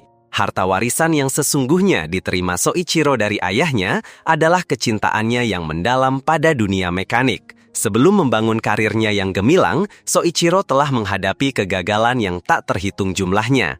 Ia pernah berbagi, "Bagi saya, kesuksesan hanya bisa diraih setelah mengalami banyak kegagalan dan perenungan." Kenyataannya, dalam semua yang kita lakukan, kesuksesan hanya menyumbang 1%, sementara 99% lainnya adalah kegagalan. Para insinyur adalah mereka yang siap menerima kegagalan. Mereka akan mendapatkan pelajaran berharga darinya, tetapi jika berhasil, tidak ada yang bisa dipelajari. Kegagalan bisa menjadi kesempatan menuju kesuksesan, tetapi kesuksesan saat ini bukanlah jaminan untuk kesuksesan di masa depan. Ia juga meyakini, orang yang bangkrut bukanlah orang yang tidak punya uang sepeser pun, melainkan orang yang tidak lagi memiliki mimpi baru. Pada awal abad ke-20, untuk pertama kalinya, sebuah mobil memasuki kota kecil tempat Soichiro Honda muda tinggal. Hatinya langsung terpikat, dan sejak saat itu, ia bermimpi untuk menciptakan mobilnya sendiri. Pada usia 15 tahun, ia merantau ke Tokyo untuk bekerja di sebuah pabrik komponen pesawat, dan seketika ia jatuh cinta pada pekerjaannya. Impian terbesarnya adalah menciptakan sebuah mobil. Jadi, begitu atasannya mengusulkan ide untuk membuat mobil, ia langsung menyambutnya dengan semangat membara. Hasilnya luar biasa. Ia berhasil menciptakan sebuah mobil fenomenal yang bahkan memenangkan kejuaraan di Jepang. Saat itu, Soichiro Honda baru berusia 18 tahun. Setelah kembali ke kampung halamannya, di usia yang masih sangat muda, 21 tahun, ia mendirikan perusahaannya sendiri yang khusus memproduksi suku cadang mobil, terutama ring piston. Namun, ketika ia membawa produknya ke perusahaan raksasa, Toyota, mereka menolaknya mentah-mentah. Ia terpaksa kembali ke bangku sekolah, menahan cemoohan dari guru dan teman-temannya. Mereka berkata, "Dasar bodoh, merancang sesuatu yang konyol seperti itu." Tapi Soichiro tak menyerah. Setelah 2 tahun penuh kerja keras, penelitian dan percobaan tanpa henti, akhirnya ia menyempurnakan desain ring pistonnya, dan kali ini Toyota pun membelinya. Untuk membangun pabriknya, Soichiro Honda membutuhkan beton. Tetapi, pemerintah Jepang saat itu sedang bersiap untuk Perang Dunia Kedua, sehingga bahan bangunan ini sangat langka. Sekali lagi, mimpinya yang sudah di depan mata seakan hancur berkeping-keping. Tapi apakah ia berhenti? Tentu tidak. Baginya, menyerah bukanlah sebuah pilihan. Dengan tekad baja dan kegigihan yang luar biasa, ia tetap membangun pabriknya, dan akhirnya berhasil memproduksi ring piston. Namun, bencana kembali datang. Pabriknya dibom oleh Amerika Serikat, hampir seluruhnya hancur. Bukannya merasa kalah, ia justru mengumpulkan semua karyawannya dan berkata, "Cepat, keluar dan lihat pesawat-pesawat itu. Mereka akan menjatuhkan drum-drum bahan bakar cadangan. Kita harus cari di mana drum itu jatuh, karena itulah bahan baku yang kita butuhkan untuk produksi. Ya, Soichiro Honda menggunakan apapun yang kehidupan lemparkan padanya. Seakan belum cukup, sebuah gempa bumi dahsyat meratakan pabriknya dengan tanah, dan Honda terpaksa menjual lini produksi betonnya kepada Toyota. Setelah perang, Jepang mengalami krisis bahan baku yang parah. Honda bahkan tidak punya bensin untuk mobilnya demi membeli makanan bagi keluarganya. Di tengah keputusasaan itu, ia memasang sebuah motor kecil mirip mesin pemotong rumput pada sepedanya. Saat itulah sepeda bermotor pertama lahir. Tak lama kemudian, para tetangganya berdatangan, memohon padanya untuk dibuatkan sepeda bermotor seperti itu. Satu persatu motor ia pasang hingga persediaannya habis. Maka, ia memutuskan untuk membangun pabrik guna membuat mesin untuk penemuan barunya ini. Masalahnya, ia tidak punya modal. Tapi, ia tidak menyerah, dan sebuah ide brilian lainnya datang. Ia menulis surat kepada 18.000 pemilik toko sepeda di seluruh Jepang. Dalam suratnya, ia mengatakan bahwa ia punya solusi untuk transportasi di Jepang, bahwa motornya murah dan akan membantu semua orang berpergian. Lalu, ia mengajak mereka untuk berinvestasi. Ia meyakinkan mereka bahwa mereka bisa ikut andil dalam membangkitkan kembali Jepang melalui penemuannya yang cerdas ini. Surat yang tulus itu berhasil meyakinkan lebih dari 3.000 toko sepeda untuk memberikan modal kepada Honda, dan ia pun bisa memproduksi motor pertamanya. Namun, motor pertamanya ternyata terlalu besar dan berat, sehingga sangat sedikit orang Jepang yang membelinya. Melihat produknya tidak laku, ia memutuskan untuk merombak total desain motornya, membuatnya jauh lebih ringan dan lebih kecil. Ia menamainya Super Cup, dan motor ini langsung sukses besar dalam semalam. Ia bahkan dianugerahi penghargaan oleh Kaisar Jepang. Pada tahun 1946, Soichiro Honda mendirikan sebuah usaha baru yang disebut Institut Penelitian Teknik Honda. Ia fokus memproduksi sepeda motor yang harganya lebih terjangkau. Dan pilihannya ini sangat tepat. Ia menciptakan mesin yang ringan, halus, dan jauh lebih stabil dibandingkan mesin-mesin lainnya pada masa itu yang membawanya menuju kesuksesan gemilang. Soichiro tidak hanya bersinar sebagai seorang mekanik yang penuh semangat dan gigih, tetapi juga sebagai sosok yang menyalakan api inspirasi bagi generasi setelahnya. Perusahaan Honda secara resmi didirikan pada tahun 1948 di Jepang oleh Soichiro Honda dan Takeo Fujisawa. Perjalanan mereka dimulai dengan memproduksi mesin bantu yang bisa dipasang pada sepeda. Setahun kemudian, Honda secara resmi meluncurkan model motor legendarisnya yang diberi nama Dream.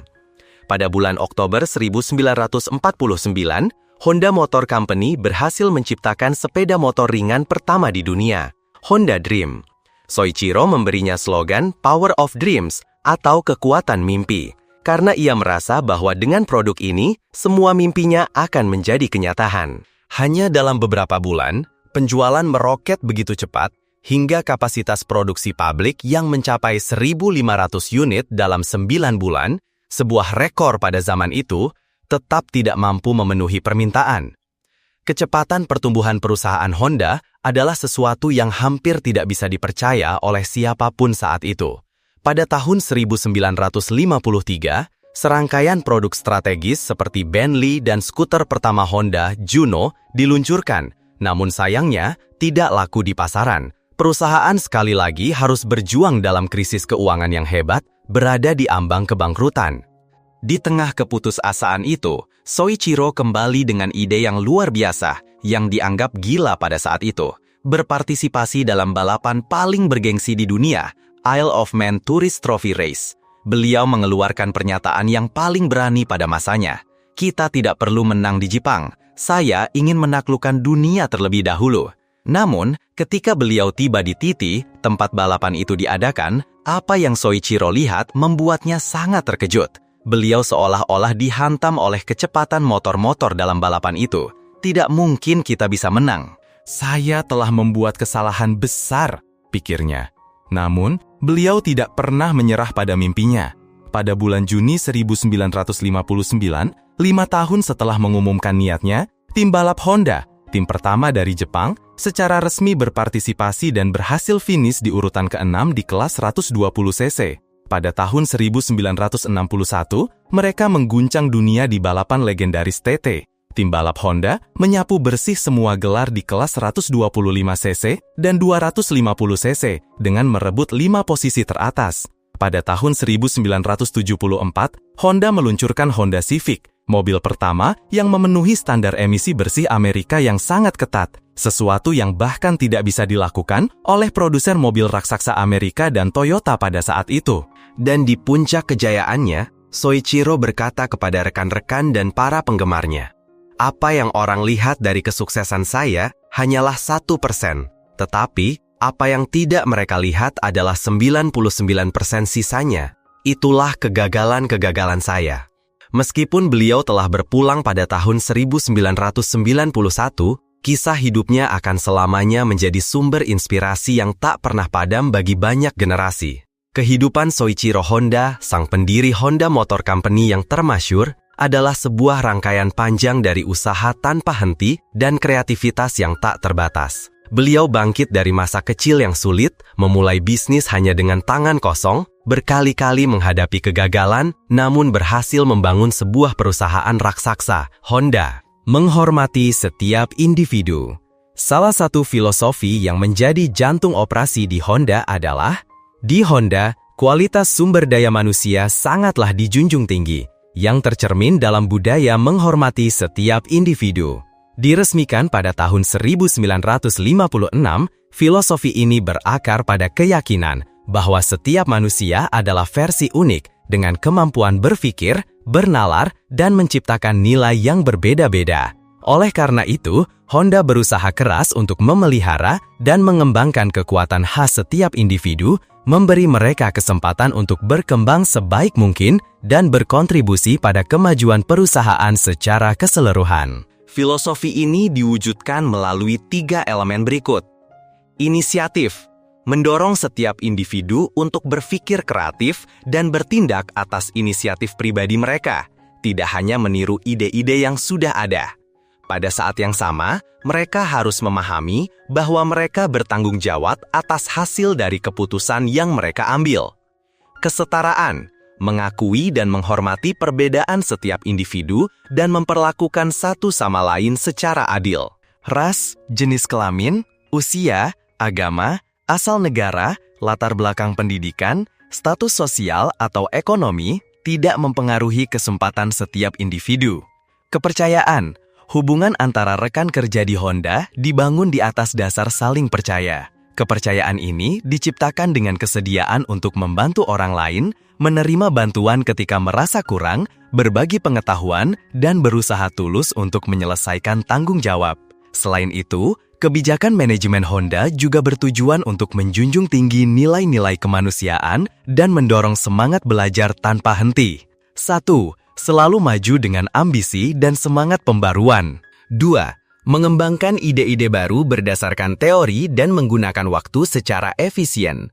3. Menikmati pekerjaan dan selalu membangun lingkungan kerja yang nyaman. 4. Berusaha tanpa henti untuk alur kerja yang harmonis. 5. Menghargai nilai penelitian dan usaha. Filosofi operasi Honda, meskipun sederhana, sangat menyentuh hati. Hal itu karena prinsip-prinsip ini berfokus pada pengembangan manusia, menghargai kreativitas, dan menjunjung tinggi budaya belajar dan penelitian. Setiap karyawan memahami nilai diri mereka dan tujuan yang harus dikejar. Dengan begitu, kesuksesan hanyalah masalah waktu. Pelajaran nomor 10, Yanai Tadashi, pemimpin fast retailing, perusahaan induk Uniqlo, berpikir besar namun tetap berhati-hati. Kisah selanjutnya datang dari seorang taipan mode, Bapak Yanai Tadashi, pemimpin perusahaan retail mode fast retailing yang merupakan perusahaan induk dari merek fashion ternama, Uniqlo. Meskipun kekayaannya sempat turun sebesar $2,6 miliar akibat dampak pandemi, beliau tetap kokoh di posisi orang terkaya di Jepang dengan total kekayaan senilai $22,3 miliar menurut majalah Forbes pada tahun 2020.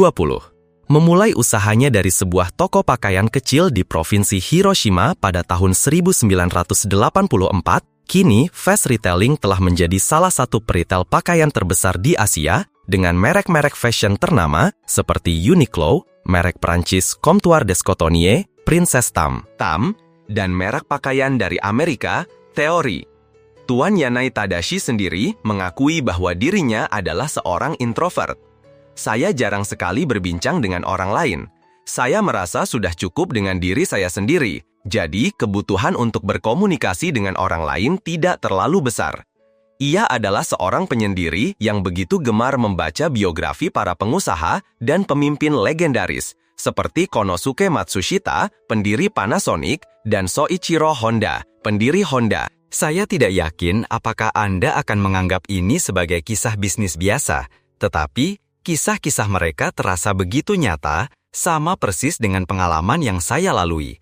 Bahkan sampai sekarang, terkadang saya masih terkejut dan berkata, tunggu sebentar, ini sama persis dengan yang dialami oleh para pendahulu saya. Titik balik dalam karirnya datang setelah perjalanannya ke Amerika dan Inggris. Saya sangat menyukai budaya Amerika, terutama budaya generasi mudanya.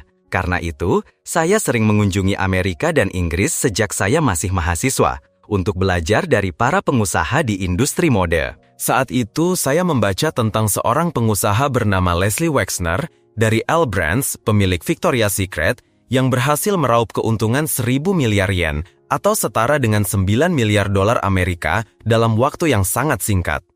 Dia adalah sosok yang sangat saya kagumi. Di Inggris, saya belajar tentang produsen pakaian tenis yang berhasil meningkatkan pendapatan tahunan dari 2 miliar yen menjadi 200 miliar yen hanya dalam 8 tahun. Saya mengunjungi toko-toko mereka di setiap musim yang berbeda. Ketika saya melihat katalog mereka dari tahun 1980-an, bahkan sampai sekarang pun, Anda tidak akan berpikir desain-desain itu ketinggalan zaman. Saat itulah sebuah pemikiran muncul di benaknya. Inilah yang seharusnya aku lakukan di Jepang.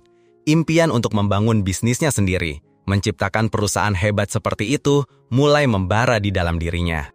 Namun, sekembalinya ke Jepang, ia dihadapkan pada kenyataan. Saat itu, ia hanya memiliki satu toko pakaian pria di sebuah kota kecil berpenduduk 170.000 orang. Melihat kenyataan ini, ia berpikir, akan sangat luar biasa jika saya bisa mengembangkan perusahaan ini hingga memiliki 30 toko dengan pendapatan 3 miliar yen. Tujuannya sederhana, memenuhi kebutuhan pelanggan dan menciptakan pelanggan baru. Tujuan ini kemudian mendarah daging dalam gaya manajemennya, bahkan sejak ia hanya mengelola satu toko. Sang miliarder ini menjelaskan, bisnis hanya bisa bertahan jika memiliki pelanggan. Oleh karena itu, pelanggan harus menjadi inti dari model bisnis kita. Inilah prinsip dasar Uniqlo. Seorang pengusaha sejati harus tahu cara menyentuh kebutuhan pelanggan. Bagi saya, Steve Jobs adalah teladan sempurna dalam hal ini. Pelanggan tidak akan pernah puas, kecuali Anda memberikan produk yang melampaui ekspektasi mereka. Seorang pengusaha harus bisa mengkritik diri sendiri, berpikir, bertindak, dan merancang strategi untuk terus memperbaiki dan memperbarui dirinya. Kritikus terbaik Anda adalah pelanggan Anda sendiri. Jadi, cobalah berdiri di posisi mereka, lihat toko Anda, dan tanyakan pada diri sendiri, apakah toko ini menarik? Kemudian, masuklah ke dalam dan perhatikan, apakah produknya ditata dengan indah? Apakah stafnya cukup ramah dan tulus membantu? Uniqlo kemudian membuat sebuah keputusan yang sangat berani, menetapkan bahasa Inggris sebagai bahasa resmi untuk semua operasional perusahaan. Di negara seperti Jepang, di mana tidak banyak orang yang fasih berbahasa Inggris, ini adalah sebuah langkah yang penuh resiko. Selain itu, Uniqlo juga mendirikan pusat pelatihan di New York, Shanghai, Paris, dan Singapura untuk membangun tim manajemen profesional yang mampu beradaptasi dengan pasar global. Yanai Tadashi pernah berkata, dunia ini berubah dengan kecepatan yang luar biasa. Apa yang kita bicarakan sekarang adalah sebuah revolusi industri yang benar-benar baru. Dulu, istilah gebrakan atau disrupsi hanya untuk sektor teknologi tinggi. Tetapi sekarang, hal itu terjadi di industri lain. Lihat saja Amazon, Alibaba, dan Uber. Inilah saatnya bagi kita untuk mengubah industri pakaian yang selama ini terikat pada model-model kuno, dan kesempatan untuk merombaknya ada tepat di depan mata kita. Ia selalu mengingatkan karyawannya untuk berani melampaui standar yang ada saat ini, dan visinya terbukti. Hingga tahun 2016, Fast Retailing memiliki lebih dari 110.000 karyawan, mengelola 1.920 toko Uniqlo di seluruh dunia, dengan 1.000 diantaranya berada di luar Jepang. Dengan bisnis yang sangat sukses di Tiongkok, Hong Kong, dan Asia Tenggara, Fast Retailing berhasil meraup 47% pendapatannya dari pasar internasional. Berpikirlah besar, tetapi tetaplah berhati-hati. Yanai berpendapat seperti itu karena menurutnya, banyak sekali orang yang tidak memahami hal ini. Pengusaha yang benar-benar sukses justru luar biasa berhati-hati. Pendiri Microsoft, Bill Gates, adalah salah satu contohnya. Kewaspadaan adalah kunci. Kenekatan tidak akan membawa hasil yang baik, dan Anda harus bisa fokus. Satu hal lagi yang tak kalah penting adalah menemukan gairah untuk melakukan hal besar dari dalam diri Anda sendiri. Saya menyebutnya jiwa wirausaha. Moto perusahaan saya adalah pakaian yang mengubah cara pandang, mengubah pemikiran konvensional, mengubah dunia. Filosofi Yanai ini mungkin bisa disalahpahami. Ambisinya untuk mengubah dunia, setidaknya, adalah mengubah cara orang-orang berpakaian. Berhati-hatilah, hindari tindakan gegabah, dan jangan terlalu memandang penting uang. Sepanjang hidup ini, saya tidak pernah bekerja demi uang. Saya tidak pernah peduli soal menghasilkan uang. Anda tidak akan punya harapan jika uang yang menjadi pendorong utama Anda. Terlalu banyak pengusaha seperti itu, yang tujuannya hanya membawa perusahaan mereka melantai di bursa saham dan meraup uang. Tapi, uang akan hilang dengan cepat. Anda mungkin bisa mendapatkan ratusan miliar yen. Bagaimanapun, ia juga menerapkan filosofi sederhana ini dalam mengatur jam kerjanya. Yanai selalu bangun jam 5 pagi dan tiba di kantor pada jam 6.45 pagi. Waktu favoritnya dalam sehari adalah antara jam 6.30 hingga 7.30, saat tidak ada satupun panggilan telepon maupun tamu yang datang berkunjung. Ia menggunakan waktu berharga ini untuk merenungkan apa yang akan terjadi sepanjang hari. Tugas seorang pemimpin sejatinya adalah berpikir, bukan melakukan pekerjaan-pekerjaan kasar. Seorang pemimpin harus menjadi orang yang memikirkan cara mengubah perusahaan menjadi tempat di mana para karyawan merasa sangat penting dan merasa layak untuk mengabdikan diri mereka. Saya yakin itulah cara yang juga dilakukan oleh bos SoftBank, Masayoshi Son. Meski pikirannya selalu bekerja seolah 24 jam sehari, Yanai meninggalkan kantornya pada jam 3 atau 4 sore. Bahkan, ia berencana untuk bisa pulang lebih awal lagi di masa depan. Pelajaran nomor 11, kepentingan pelanggan adalah yang utama. Satu hal yang sangat menarik dari bisnis di Jepang adalah dua kata, kenyamanan. Anda bisa menemukan produk mereka di mana saja dan kapan saja Anda ingin membelinya. Bahkan, jika Anda tidak punya cukup uang tunai, Anda masih bisa membayarnya dengan cicilan. Jika Anda enggan keluar rumah, akan selalu ada kurir yang mengantarkannya sampai ke depan pintu. Jika itu adalah perabotan rumah tangga atau barang elektronik dan Anda tidak tahu cara menggunakannya, Anda cukup mengangkat telepon dan seseorang akan datang ke rumah untuk memberikan panduan. Mengapa bisa begitu? Karena pelanggan adalah raja di mata para pengusaha Jepang. Konsep pelayanan tidak hanya berarti menciptakan kemudahan bagi pelanggan, tetapi juga berarti menciptakan rasa nyaman bagi mereka. Rasa nyaman itu tercermin melalui sikap dan perilaku yang pantas, penanganan ketidakpuasan dan keluhan pelanggan secara wajar, adil, cepat, dan tanpa paksaan. Setiap transaksi yang dilakukan oleh para pengusaha Jepang selalu diakhiri dengan membungkukkan badan sebagai tanda hormat. Sebuah pepatah yang sangat terkenal di kalangan bisnis Jepang adalah, ilmu padi semakin berisi semakin merunduk. Ini dapat diartikan bahwa untuk menjadi sukses dan tetap membumi, Anda harus tahu cara berterima kasih dan menunjukkan rasa hormat. Para pengusaha Jepang selalu memegang prinsip bahwa penjual harus menempatkan dirinya di posisi pembeli, memahami apa yang diinginkan pelanggan, dan selalu memikirkan keuntungan bagi pelanggannya. Pendiri perusahaan Ritz Lighting YKK, Tadahiro Yoshida, pernah berkata, tanpa memikirkan keuntungan pelanggan, sebuah bisnis tidak akan bisa berkembang. Untuk mendapatkan keuntungan, Pertama-tama, kita harus menabur benih kebaikan untuk orang lain. Kebaikan itu nantinya akan kembali kepada kita. Dengan prinsip semua untuk pelanggan, Honda berani mengambil resiko besar meskipun ada kemungkinan harus gulung tikar. Di antara semua produsen mobil, Honda adalah yang pertama kali melapor kepada pemerintah Amerika tentang adanya cacat pada mobil Civic 2000 mereka. Dari contoh ini, kita bisa melihat, meskipun berada di ambang kebangkrutan, dengan tujuan untuk melayani dan menjamin keselamatan penggunanya, Honda tetap berani melaporkan untuk memperbaiki kerusakan tersebut. Pelajaran nomor 12. Sepenuh hati dalam segala hal. Ketika melakukan pekerjaan apapun, orang Jepang selalu melakukannya dengan sepenuh hati, selalu menjunjung tinggi tanggung jawab pribadi atas pekerjaan tersebut. Ini juga menjadi moto dari banyak sekali perusahaan dan bisnis di Jepang, bahkan beberapa perusahaan menuliskannya dalam peraturan internal mereka. Pelajaran nomor 13, utamakan kepercayaan. Di antara 5 prinsip kebajikan, kemanusiaan, kesopanan, kebenaran, kebijaksanaan, dan kepercayaan, prinsip kepercayaan atau integritas adalah yang paling dijunjung tinggi oleh masyarakat Jepang. Bagi mereka, integritas dalam bisnis dan kepercayaan dalam kehidupan sosial adalah segalanya. Inilah ciri khas yang paling menonjol dari penduduk negeri matahari terbit. Tidak peduli apapun yang mereka kerjakan, besar atau kecil, penting atau tidak, mereka akan selalu memegang teguh prinsip dan janji yang telah dibuat kepada mitra atau rekan mereka.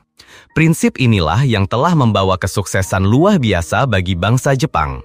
Integritas ini bahkan tercermin dari hal-hal yang paling sederhana. Jika suatu saat Anda berkesempatan mengunjungi Osaka, Anda akan dengan mudah menemukan kios-kios mini tanpa penjual. Para pembeli hanya perlu mengambil produk yang mereka suka, lalu secara sadar memasukkan uang ke dalam kotak sesuai dengan harga yang tertera.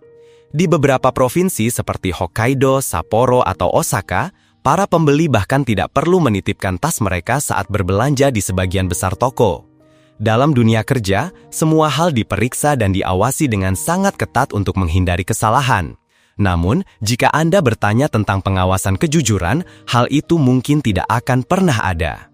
Orang Jepang selalu menaruh kepercayaan satu sama lain. Tentu saja, rasa saling percaya terhadap kejujuran dan kesadaran diri ini tidak muncul begitu saja. Sifat ini telah ditanamkan melalui pendidikan sejak usia dini, dilatih dari waktu ke waktu, hingga akhirnya menjadi karakter khas hampir seluruh masyarakat yang tinggal di negeri matahari terbit. Fushita, sebuah perusahaan yang memproduksi pisau dan piring untuk perusahaan makanan, adalah contoh nyata betapa kuatnya orang Jepang memegang prinsip integritas. Menurut kontrak, Fushita harus mengirimkan 3 juta unit pisau dan piring ke sebuah perusahaan makanan di Chicago, Amerika, pada tanggal 3 September. Namun, sebuah insiden pada peralatan produksi membuat pesanan tersebut baru selesai pada tanggal 30 Agustus. Hanya selisih 1 hari sebelum tenggat waktu pengiriman yang disepakati jika menggunakan kapal laut. Jika menggunakan kapal laut sesuai perjanjian, pengiriman akan memakan waktu 1 bulan, yang berarti barang akan tiba terlambat. Namun, jika menggunakan pesawat, biaya pengiriman akan sangat mahal dan menggerus keuntungan perusahaan. Setelah melalui pertimbangan yang matang, Fushita membuat keputusan yang luar biasa. Mereka menyewa seluruh badan pesawat Boeing 707 untuk mengangkut seluruh pesanan ke Chicago. Bisa Anda bayangkan, biaya yang mereka keluarkan 100 kali lipat lebih mahal dibandingkan biaya sewa kapal, yang membuat keuntungan Fushita anjlok secara drastis. Namun, mereka tetap melakukannya. Semua demi sebuah kata, integritas. Tindakan ini membuat perusahaan makanan di Amerika tersebut sangat tersentuh dan kagum. Di tahun-tahun berikutnya, mereka memutuskan untuk menjadi pelanggan setia Fushita, bahkan jumlah pesanan pisau dan piring mereka meningkat 2 hingga 3 kali lipat dari pesanan awal. Secara terbuka mengakui kesalahan dan berani menempatkan reputasi di atas keuntungan adalah rahasia bisnis orang Jepang yang membantu mereka mendapatkan kepercayaan dan keyakinan dari pelanggan. Selain itu, Upaya keras untuk memperbaiki setiap kesalahan sambil menjaga kualitas yang stabil dan konsisten dalam jangka panjang adalah cara perusahaan Jepang memenangkan hati pelanggan mereka. Dari kepercayaan itulah, mereka dapat berkembang secara berkelanjutan apapun krisis yang mungkin terjadi.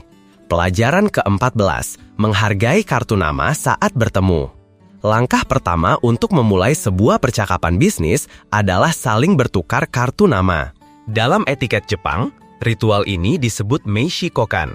Ketika menerima kartu nama, seorang pebisnis akan menerimanya dengan kedua tangan dan membacanya dengan saksama. Setelah melihatnya sekilas, mereka akan meletakkan kartu nama tersebut di sebuah kotak khusus di atas meja kerja. Seorang pebisnis Jepang tidak akan pernah memasukkan kartu nama ke dalam saku, karena itu dianggap sebagai tindakan yang tidak menghormati lawan bicara. Prosesi pertukaran kartu nama ini juga merupakan cara kita menunjukkan rasa hormat kepada mitra kita. Hal ini menunjukkan betapa berharganya pertemuan tersebut dan rasa hormat yang Anda berikan itu pasti akan kembali kepada Anda dalam bentuk nilai yang tak terduga di masa depan. Pelajaran ke-15. Belajar dari mereka yang lebih dulu.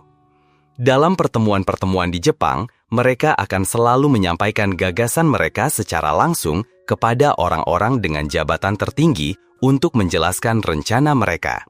Bagi mereka, ini adalah cara untuk menyerap masukan dan pengalaman dari para senior, orang-orang yang telah lebih dulu menapaki jalan itu. Begitu pula dalam etiket perilaku, mereka akan membungkuk lebih rendah kepada para senior, orang yang lebih tua, atau mereka yang memiliki pengalaman kerja lebih lama. Dalam budaya Jepang, mereka sangat menghargai nilai dari orang-orang yang lebih dulu karena pengetahuan, pengalaman hidup, dan pelajaran berharga yang mereka berikan kepada perusahaan. Bahkan jika Anda berada di jenjang karir yang sama, orang yang lebih tua dari Anda akan selalu dianggap lebih penting. Pelajaran ke-16, membuat slogan-slogan. Dalam gaya kerja orang Jepang, mereka seringkali menciptakan slogan-slogan untuk meningkatkan efisiensi kerja para pegawainya. Banyak sekali perusahaan di Jepang yang memulai hari kerja mereka dengan sebuah apel pagi untuk membangkitkan semangat kerja yang membara. Setiap pagi, mereka akan berbaris dan serempak meneriakkan slogan perusahaan. Inilah cara mereka untuk menginspirasi, menyemangati, menciptakan motivasi, dan antusiasme yang tinggi dalam bekerja bagi setiap karyawan. Hal ini juga membantu agar tujuan perusahaan senantiasa tertanam kuat dalam benak setiap individu. Dari luar, ritual meneriakkan slogan ini mungkin tampak seperti sebuah penyebaran ajaran agama. Tetapi sesungguhnya tidak. Itu adalah kata-kata penyemangat kerja bagi setiap pegawai di Jepang. Dari sini, kita bisa melihat mengapa produktivitas kerja orang Jepang selalu mencapai tingkat yang paling luar biasa. Sebuah apel pagi setiap hari atau pengingat akan strategi dan tujuan jangka panjang perusahaan, kata-kata tersebut mampu menciptakan sebuah kepastian, sebuah pengingat bagi setiap individu seolah-olah itu adalah tugas wajib harian mereka. Pelajaran ke-17, keseriusan dalam segala situasi. Wajah yang serius dalam segala kondisi adalah ciri khas yang selalu ada pada wajah para pekerja di Jepang. Kecuali pada acara-acara khusus di mana mereka bisa tertawa lepas, para pegawai di Jepang biasanya tidak menunjukkan ekspresi canda tawa di wajah mereka.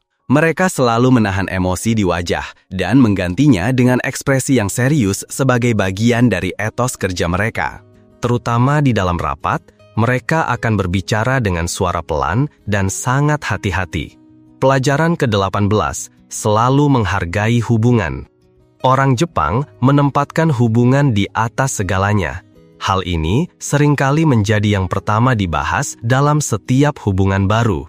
Ciri umum para pebisnis Jepang adalah kemampuan adaptasi yang tinggi dalam segala situasi, baik dalam situasi yang menegangkan dan sangat penting seperti negosiasi maupun dalam percakapan sederhana antar rekan kerja.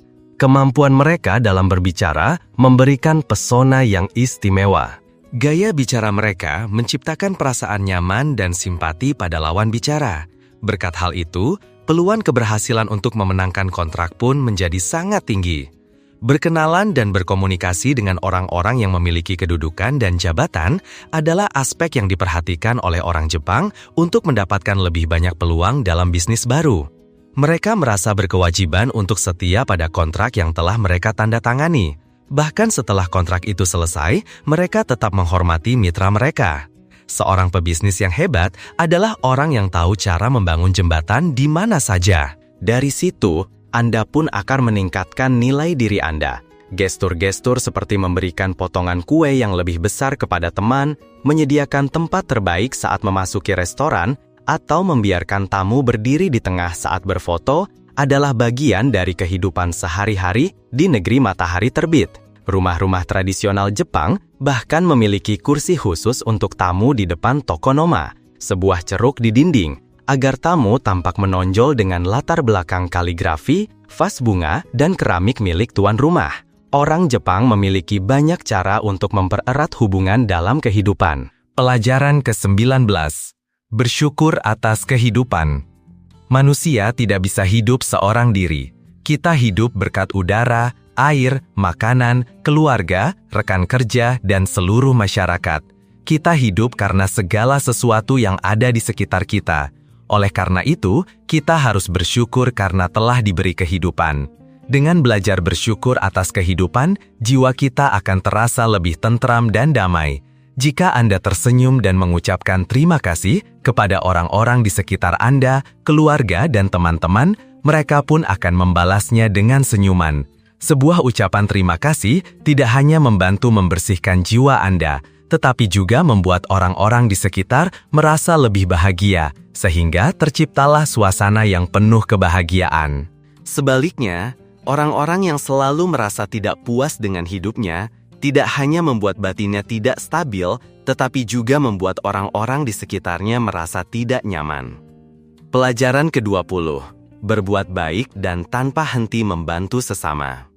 Di dunia ini, hukum sebab akibat selalu ada. Semakin banyak kebajikan yang kita tanam, semakin besar pula berkah yang akan kita tuai. Berpikir tentang hal-hal baik dan melakukan perbuatan baik memainkan peran yang sangat penting dalam penyucian jiwa. Karena itu, seperti yang dikatakan oleh orang bijak zaman dahulu, membantu orang lain sesungguhnya adalah membantu diri sendiri. Berbuat baiklah kepada orang lain, jujur, tulus, dan rendah hati. Terdengar sederhana, namun itu adalah kebajikan-kebajikan dasar manusia. Inilah jalan bagi Anda untuk membangun kehidupan yang lebih indah. Pelajaran ke-21, jangan terjebak di masa lalu. Setiap orang pasti pernah menghadapi kegagalan dan kesalahan dalam hidup, karena itulah cara kita bertumbuh setiap harinya. Namun, yang terpenting adalah kita harus merenungkan kesalahan tersebut agar tidak terulang lagi di masa depan. Meskipun begitu, jangan sampai Anda terlalu tenggelam dalam penyesalan, karena itu bisa berdampak buruk bagi kesehatan mental dan fisik Anda. Jika Anda sudah belajar dari pengalaman itu, melangkahlah maju dan bersiaplah untuk tantangan baru. Bayangkan, ketika bisnis Anda mengalami kesulitan, Anda khawatir perusahaan akan bangkrut sambil berlari ke sana kemari mencari pinjaman. Jangan biarkan kekhawatiran ini menjadi beban mental yang membuat Anda kelelahan. Bahkan, jika Anda sudah berusaha sekuat tenaga namun tetap gagal dan terlilit utang, jangan biarkan kegagalan itu menyiksa diri Anda. Hidup ini penuh warna, kesulitan hanyalah sementara. Jangan karena satu kegagalan, Anda melewatkan masa depan cerah yang menanti di depan sana. Pelajaran ke-22. Lebih tepat waktu seperti di Jepang. Jika Anda tidak datang lebih awal, berarti Anda terlambat. Konsep tepat waktu bagi orang Jepang adalah Anda harus sudah tiba 5 hingga 15 menit sebelum waktu yang ditentukan. Inilah cara mereka membangun kepercayaan dengan orang lain. Merencanakan waktu dengan cermat adalah hal yang mutlak diperlukan saat membuat janji dengan mereka. Jika karena suatu hal Anda terpaksa terlambat, beritahukan sebelumnya agar pihak lain bisa mengatur waktu mereka dan tidak menunggu dengan sia-sia. Pelajaran ke-23. Lebih bijaksana saat memberi hadiah. Memberi hadiah adalah bagian penting dari budaya Jepang, sebuah aspek yang mereka sebut omiyage, atau yang kita kenal sebagai oleh-oleh. Bagi mereka, jika Anda bepergian, diharapkan Anda akan membawa oleh-oleh kecil, misalnya makanan ringan, untuk setiap orang di kantor Anda. Orang-orang juga sering memberikan hadiah balasan kepada teman dekat atau keluarga. Ide ini berkaitan erat dengan semangat kebersamaan mereka. Pada dasarnya, ini adalah pesan yang tersirat. Aku memikirkanmu bahkan saat aku sedang bepergian. Pelajaran ke-24. Menjadikan kesehatan sebagai prioritas utama. Orang Jepang sangat menghargai pentingnya mendengarkan tubuh mereka, yang tercermin dalam kebiasaan pemeriksaan kesehatan rutin yang ditanamkan sejak usia sangat dini. Dengan begitu, mereka tidak hanya dapat mengendalikan kondisi penyakit jika ada, tetapi juga selalu mendapatkan informasi lengkap tentang kebutuhan tubuh mereka dari para ahli medis. Dari sana, mereka mencari cara terbaik untuk menutrisi diri mereka sendiri. Salah satu rahasia hidup sehat mereka adalah pola makan ilmiah yang membantu tubuh berkembang seimbang, mencegah banyak penyakit berbahaya, dan memperpanjang umur.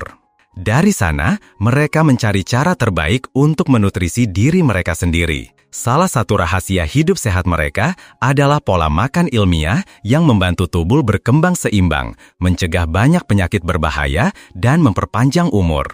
Pola makan mereka sangat beragam, dengan hidangan yang mengandung gizi tinggi seperti aneka sayuran hijau, buah-buahan, kacang-kacangan, ikan, brokoli, tauge, dan kubis. Untuk meningkatkan asupan vitamin dan mineral, rumput laut tidak pernah absen dari makanan mereka. Porsi makan orang Jepang biasanya kecil. Sejak kecil, mereka diajarkan untuk makan perlahan dan mengunyah dengan baik. Mereka tidak pernah mengisi piring sampai penuh, tidak makan dalam suapan besar, dan setiap lauk disajikan terpisah dengan penataan yang indah. Bagi mereka, sarapan adalah waktu makan terpenting, sehingga menu sarapan selalu disiapkan dengan paling cermat. Orang Jepang juga suka mandi air panas karena selain mengurangi stres, air panas membantu merelaksakan otot dan melancarkan peredaran darah. Mandi air panas secara teratur juga dipercaya dapat membersihkan kulit dan memperbaiki pencernaan. Olahraga adalah tren yang sangat populer di Jepang. Mereka memiliki kesehatan dan kebugaran yang luar biasa. Orang-orang yang aktif ini menggabungkan banyak latihan fisik dalam keseharian mereka. Mereka telah menciptakan lingkungan yang mendorong warganya untuk bersepeda, berjalan kaki, dan mendaki. Jika kita menerapkan rahasia-rahasia ini secara konsisten, niscaya kita juga bisa memiliki tubuh yang sehat dan bugar seperti mereka. Pelajaran ke-25, membiasakan diri untuk bersikap sopan. Budaya Jepang sangat menjunjung tinggi kesopanan, mulai dari cara mereka menggunakan bahasa hormat hingga cara seorang penjaga toko mengantarkan barang belanjaan Anda sampai ke pintu. Sejak Anda melangkah masuk ke sebuah restoran atau bahkan saat sekadar berhenti untuk bertanya arah di jalan, Anda akan dilayani dengan sangat baik, mungkin diberi peta yang digambar tangan atau bahkan diantar langsung ke tujuan. Bagi orang Jepang, sopan santun berarti mengurangi keegoisan dan memikirkan orang lain tanpa mengharapkan imbalan. Mereka bisa mengantri panjang tanpa pernah mengeluh. Jarang sekali ada orang yang marah-marah karena macet. Dan hampir tidak pernah kita melihat orang berbicara dengan nada tinggi, menghela nafas kasar, atau menatap sinis. Orang Jepang tampak selalu hidup dalam suasana yang tenang dan terkendali. Mereka selalu mematuhi aturan, jadi jangan berharap mereka akan melanggar aturan demi Anda. Pelajaran ke-26, selalu sadar akan kebersihan lingkungan. Masyarakat di negeri Sakura selalu membersihkan tempat mereka beraktivitas hingga bersih kembali. Anda hampir tidak akan menemukan gelas kertas atau kantong plastik yang dibuang sembarangan. Para pemilik toko rutin menyapu area di depan toko mereka setiap hari. Warga di satu lingkungan juga sering mengadakan kegiatan gotong royong kebersihan secara berkala. Pelajaran ke-27, selalu menyatukan semua anggota dalam satu tim. Dalam sebuah kelompok atau tim, sangatlah penting untuk merangkul dan melibatkan setiap anggotanya, memastikan tidak ada seorang pun yang merasa tertinggal. Di Jepang, ada sebuah kebiasaan yang sangat menyentuh hati. Pastikan Anda mengundang semua orang, termasuk mereka yang mungkin tidak Anda sukai. Tidak ada cerita di mana Anda hanya pergi minum-minum dengan sahabat terdekat Anda atau hanya mengajak beberapa rekan kerja untuk bersenang-senang. Karena bagi orang Jepang, tidak ada yang akan merasa canggung untuk tetap tinggal meskipun mereka tidak secara khusus diajak untuk acara putaran kedua. Semua orang yang hadir saat itu akan ikut dalam foto bersama, tanpa ada yang peduli apakah orang ini saudara saya, teman saya, atau bahkan apakah saya mengenalnya. Kebiasaan untuk merangkul semua orang ini mengajarkan kita pelajaran berharga tentang penerimaan dan bagaimana menerima orang-orang yang berbeda dari kita. Pelajaran ke-28. Menghormati milik orang lain. Di Jepang, orang tidak akan mengambil apa yang bukan milik mereka. Jika seseorang menjatuhkan sapu tangan di pinggir jalan, orang yang menemukannya akan membawanya ke pos barang hilang terdekat, memudahkan pemiliknya untuk menemukannya kembali. Dan hanya karena sebuah barang tidak terkunci, bukan berarti Anda boleh mengambilnya. Seharusnya ada rasa malu yang muncul jika kita tergoda untuk melakukannya. Pelajaran ke-29. Belajar untuk lebih banyak mendengarkan. Orang Jepang berkomunikasi dengan suara yang lembut. Mereka cenderung pemalu, rendah hati, dan sabar. Mereka akan membiarkan orang lain selesai berbicara sepenuhnya sebelum mereka angkat bicara. Mereka adalah pendengar yang luar biasa. Memberi orang lain kesempatan untuk mengungkapkan pandangan mereka secara utuh tanpa disela adalah hal yang sangat penting. Karena saat itulah mereka membuka diri dan kita benar-benar mendengarkan. Kita akan mengurangi prasangka ketika kita berusaha memahami dari sudut pandang orang lain.